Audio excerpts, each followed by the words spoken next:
Hope everybody's having a wonderful day out there. Normally don't like to start out with that fucking hack normal YouTube shit like, hey everyone, hope you're having a great day. Ugh.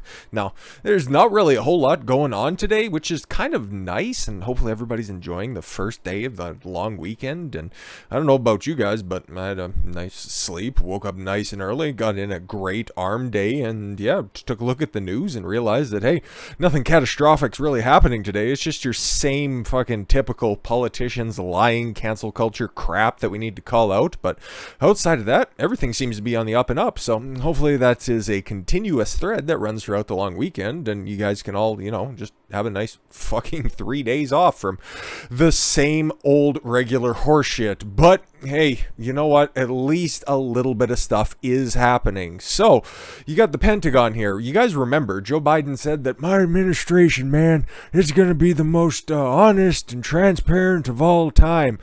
Pentagon won't name the ISIS terrorists that were killed in the airstrike. You know, the one that was served as retaliation for the 13 servicemen and women, you know, who died in the suicide bombing by ISIS-K. Apparently, maybe it was the fucking Taliban. Let's be completely honest here. It's just all one big fucking hodgepodge of radicals that are over there that just want to, I don't know, turn more shit to rubble so that their treasure trove of goodies for defeating the United States over the past 20 years of conflict just goes back to the old Stone Age ways that they had before everybody showed up. So whatever, fucking do whatever you want with your shit. You guys you just were able to walk in there and take whatever you wanted anyways, because Biden had a plan, right? Yeah, no, exactly. But back to the honesty that the United States administration, well, the Biden administration, the deep state, the fucking uniparty, whatever you want to call it at this point, they're all horseshit. U.S. military officials are withholding the names of ISIS terrorists, allegedly, to be respectful to them, I guess. Are they another one of those fucking religions where if you take a picture of them or you share their name, that somehow steals their soul or some dumb shit like that? I don't really care. They're all fucking thugs and Neanderthals. You should just fucking glass them all. That's how I would go about it. But hey, I'm not 95 fucking years old or whatever the fucking bar is to become president in this day and age. Oh yeah, they're going to be withholding the names of the ISIS terrorists allegedly killed by an airstrike in Afghanistan. Yeah, if you can't provide any receipts, I don't need to believe you that it's two high-ranking officials in ISIS-K that we definitely got.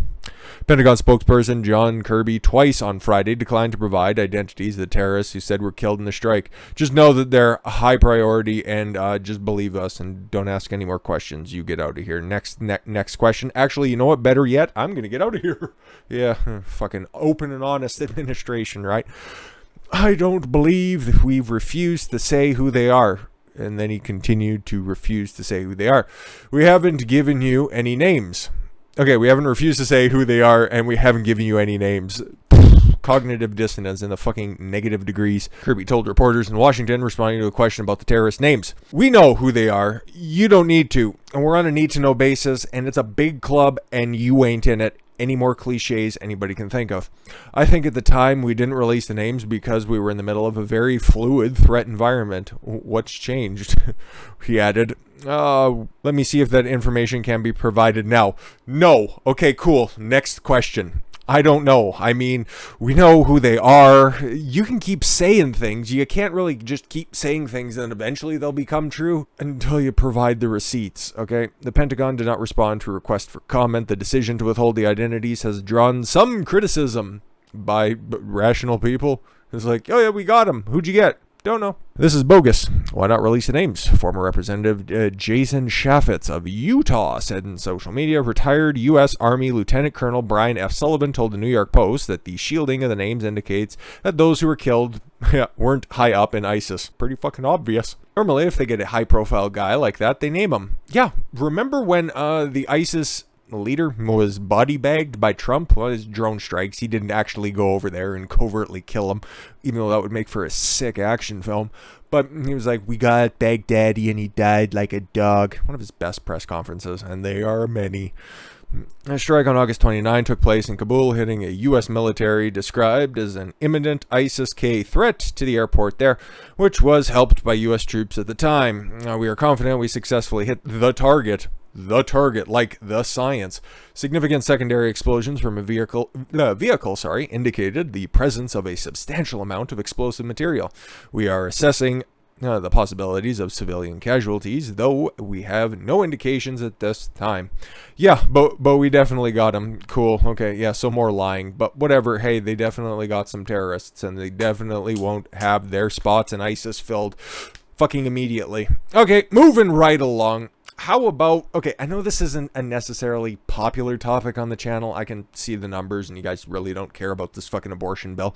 And that's totally fine because really, when it comes to the topic of abortion, it is somewhere, not right at the bottom, but it's like in the lower third, I'd guess, of my real high priority list. I'd have to really sit down and think of everything that I actually care about, but I know it's like not very high up there because I don't run around having unprotected sex like some sort of degenerate, but that's just how I live my life. You do you, obviously, but I think less of you if you do. GoDaddy blacklists Texas right-to-life abortion tip line. Censorship, though, that's right up there, right close to the top, okay? Right up there with freedom, for sure, which is just kind of a shade of freedom, I guess. Domain register and internet hosting service GoDaddy has blacklisted prolifewhistleblowers.com, a website run by an organization, Texas Right to Life, for the internet by withdrawing services in the wake of Texas's new abortion laws. Why did it somehow violate the nebulous terms of service? Like, who fucking knows, right? Because the way that Parler, like, this is the last time that there was a big deplatforming of any kind of size when it comes to an actual company and not such like a person, okay? Like, Parler was taken down not because there was any more or less threats or anything comparable by saying, oh, I don't know, Twitter. Anything that could be reasonably considered a threat or somehow helping out January 6th's very scary insurrection. Look at the real insurrection that happened in the Middle East. Anyways, yeah, they were taken down not because they weren't actively getting rid of any of the problematic posts that were on there that AWS told them to get rid of. No, it's because they had another clause in their terms of service that got them taken off because they can just get rid of people at a fucking moment's notice if they feel like it. It's right in there, and that's why Parler's a fucking dead site. It sucks. I liked Parler, but hey, that's what happened. And then you got GoDaddy. I feel like they've been doing this for a long time. Remember, they got really famous by having scantily clad women, Candace Michelle of the Fed at the time, doing dances, being the main sponsor for Danica Patrick's NASCAR when she broke in and didn't win anything. But they were always like the edgy internet service provider or website hoster, which is just a weird statement in and of itself. But now, no, they just went whole hog into social justice and fucking political correctness. Hey man, everybody grows up. Some people grow up differently.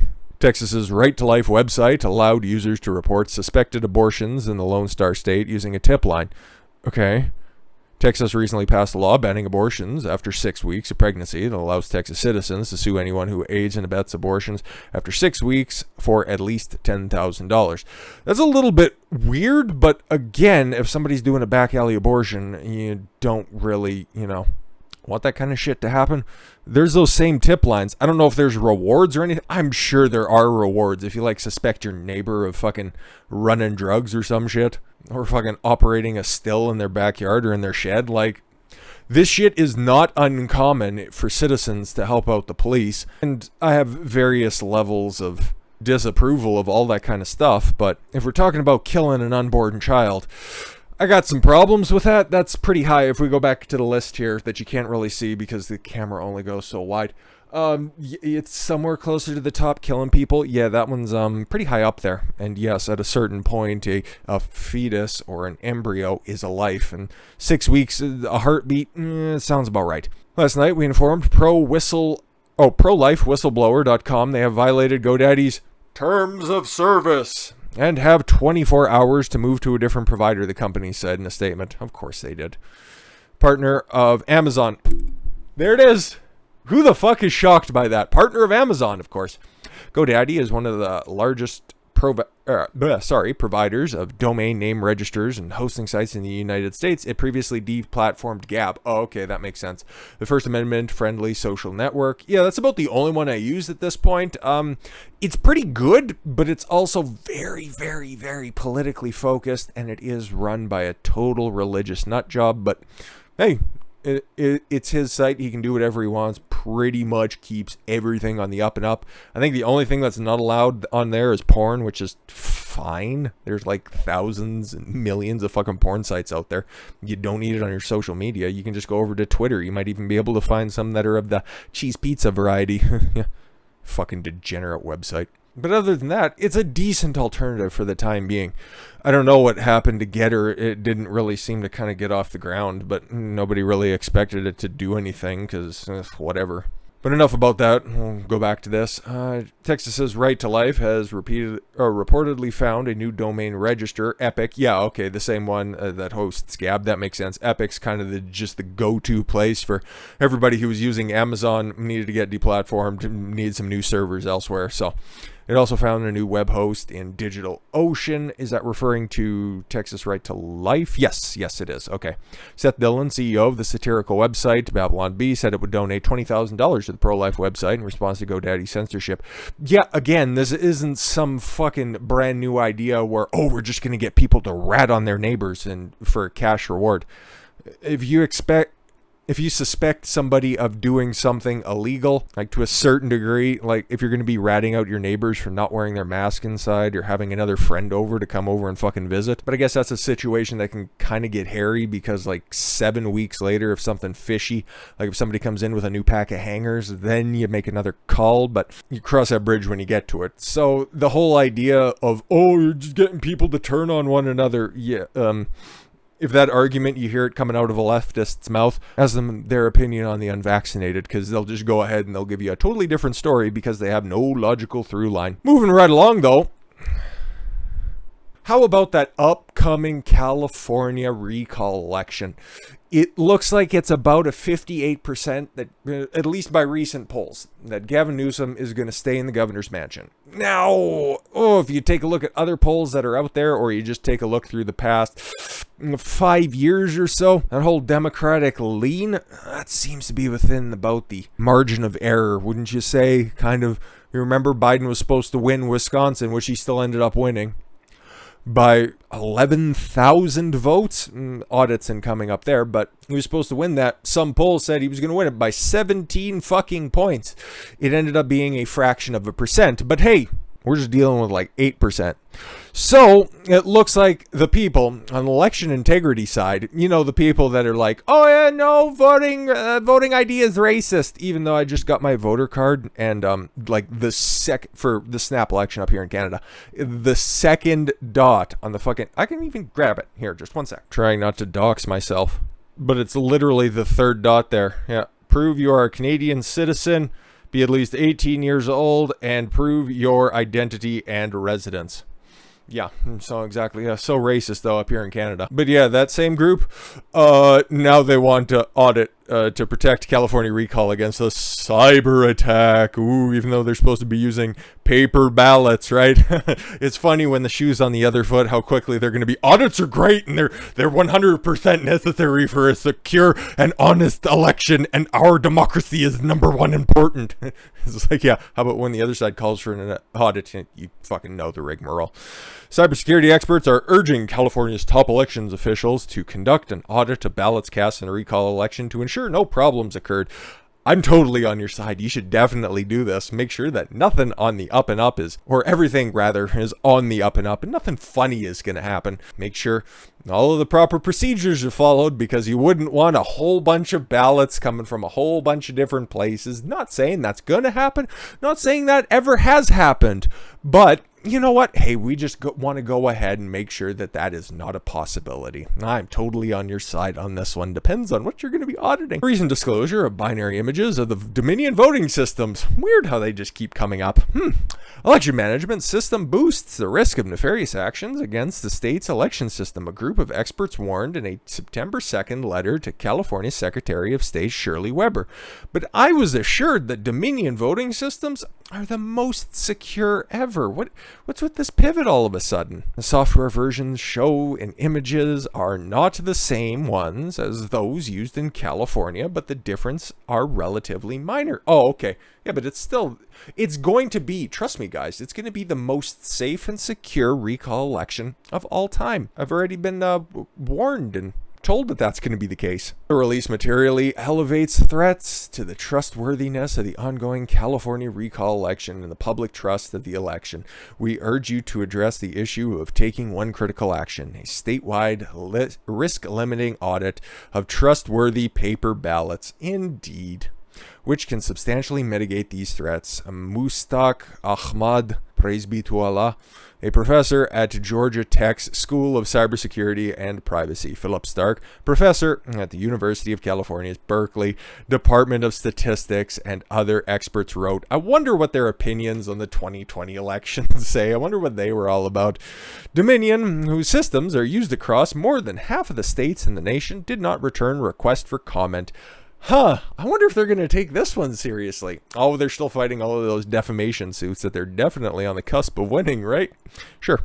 Jenna Dressner, try to combine both names, a spokeswoman for Weber, told the Associated Press that the version of Dominion's systems used in 40 California counties is different from the ones referenced in the letter. Oh, see, it's a different system. They have nothing to worry about. Is different than the ones referenced in the letter, and said that there are a range of security measures in place to protect against attacks. Okay, I believe you again. California has the strictest and most comprehensive voting system tests. Where have we heard that before? Use and requirements in the country, and it is designed to withstand potential threats. Okay, it's designed to withstand potential threats, but what if one occurs? Let's just say, I don't know, let's just say one happened, but it's designed to withstand against a potential threat, and a doorknob is designed to keep a door closed, but what happens if somebody comes in with a big fucking mast and knocks through the fucking door? That doorknob, it was designed to withstand potential threats. A Dominion spokesperson told the outlet that the company had become aware of the reported release of the images of its system and reported it to the authorities, but the release isn't seen as boosting the risk to election security. Of course, Dominion is going to say that their machines are on the up and up. You really have no other play on this one, because if you omit anything right now, the current lawsuits that go on, boy, do they look a hell of a lot less firm. Hey, good. I don't care. I have total faith in paper ballots when it comes to elections. Why do you need to continue to use these electronic voting machines? All you need to do is just change the dates, and you'd have one party saying that electronic voting machines are the fucking devil, and then through the next elections, they're totally secure and totally fine. Republicans have been on that side. Democrats have been on that side. Get rid of the entire fucking thing. Return to paper ballots. That's what we use here in Canada. And all of this stuff is being done within 36 fucking days. It can be done in a heartbeat, okay? And don't abort that election, because, boy, it's going to be so fucking juicy to see Justin Trudeau lose more seats. Oh, it's wonderful. Fortunately, the Conservatives are going to pick them up. Alexandria Ocasio-Cortez. Speaking of abortion, it's too late for this one. Christian extremists are passing forced birth laws. Hey, you know what? Nobody was telling you to get pregnant to begin with. I'm just saying. I could think of things to force into that mouth, but nothing would result in passing a forced birth law. But that's a weird stance to take, but it's not the dumbest one, and we're going to end on that one. Far left representative, that's actually fair. Alexandria Ocasio-Cortez on Friday muttered something about Christian extremists. Oh yeah, that large group of Christian extremists. Can you point to them? Can you go ahead and show us? Or are you just going to slander the entire state legislature in Texas? You know, the ones that were voted by the people of Texas that have a Republican majority? Oh, okay, cool. Are passing forced birth laws. Okay, to make it more difficult for women to abort their child. Because that's always the desired outcome of a pregnancy, is to abort. Christian extremists are passing forced birth laws to intimidate and cut off abortion services. How about wrap a dick? How about finish on her chest? How about don't whore around? Oh no, and then she just wraps it up because she's literally too stupid to read the fucking bill, including victims of rape, incest, and child abuse. Guess what? All of those are included in the abortion bill. But hey, reading's hard. Well, we fight back. No, you still have options. Pills can be mailed to your home discreetly. Yeah, and so can a set of stairs. Fucking paging Doc Martin. New York lawmaker assertions come after the Texas abortion laws. Yeah, we fucking got it. Democrats, some of whom identify as Catholic. Very cheeky writing here. Decried the Texas abortion law after it went into effect. Nancy Pelosi, speaking of somebody who shouldn't even have a remote opinion on this. Hey, if you want to say that men can't fucking have a say in this matter, how about somebody whose fucking last period had Cretaceous as its prefix? Why would you allow her to be making any sort of fucking claims on this one? She called the law a catastrophe for women, and that's also a description you can use for using your likeness as an advocate for plastic surgery. You hate to see it. Oh, but this is top tier idiocy, and it's even dumber. It's even dumber than AOC's take. Clyburn, filibuster shouldn't apply to constitutional issues like Roe v. Wade and privacy rights. Dude, abortion and Roe v. Wade, even Biden admitted it's probably not a matter of the Constitution. So I'm not saying there should be a basic reading comprehension to get into the House, or that there should be an IQ test that's mandatory in order for you to run for elected office. I'm just floating that idea out there. On Saturday's broadcast of MSNBC, oh, okay, that totally makes sense. You can spew that kind of idiocy there. House Majority Whip James Clyburn said that the filibuster ought not to apply to anything akin to a constitutional issue, and so Roe v. Wade ought not to be subject to a filibuster. Oh, you're so dumb. Clyburn said, let's see if we can get through this before I die of a brain aneurysm. A 32-year abortion. Okay. I've said, coupled with that, voting rights, like all other constitutional rights, ought not to be subject to the whims of any one person. I'm with you so far. And so the Supreme Court in Roe v. Wade made it very clear that embedded in the Constitution of the United States, the women's right to choose is there. Oh, I'm sorry. Can you point to the Constitution where it says that? Or are you just going to the whims of not just one person, but 9 people at the time, many of whom, after the fact, said it was an overreach of their jurisdiction? Oh my God, I guess he didn't do the accompanied reading. More homework for Congress. Privacy rights, that's where they need to be rested on. Oh, like vaccine passports, not asking people about their medical history? Okay, cool. We're back on course here, Jim. I'm with you. And so I think it is very clear that the filibuster ought not apply to anything akin to a constitutional issue. Okay, you just repeated yourself. That's fun.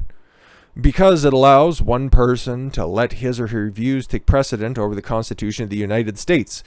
Yeah, and the Supreme Court made that distinction several times over. Your friend, Ruth Bader Ginsburg, several dissents out there. Just go ahead and pick one of them. And so I think Roe v. Wade, found in the privacy rights of the Constitution, ought not to be subjected to a filibuster. Yeah, that's one interpretation, but hey, it seems to be popular in Texas. Other states can take it up if they want to, but again, if you think that the federal government doesn't have any right to violate privacy rights, there's actually there's an amendment in the Constitution you might not be familiar with. I know it's a little bit far down there. It's like the 10th. And it says that the federal government can't meddle in states' rights. So, I don't know, you need to go back to that Constitution. And don't worry, I won't filibuster you on that one. We're on the same page there, Bal. I thank you all very much for the gift of your time. I've been Don Consuelo. I want you to follow your gut and get after it. Take care, everyone.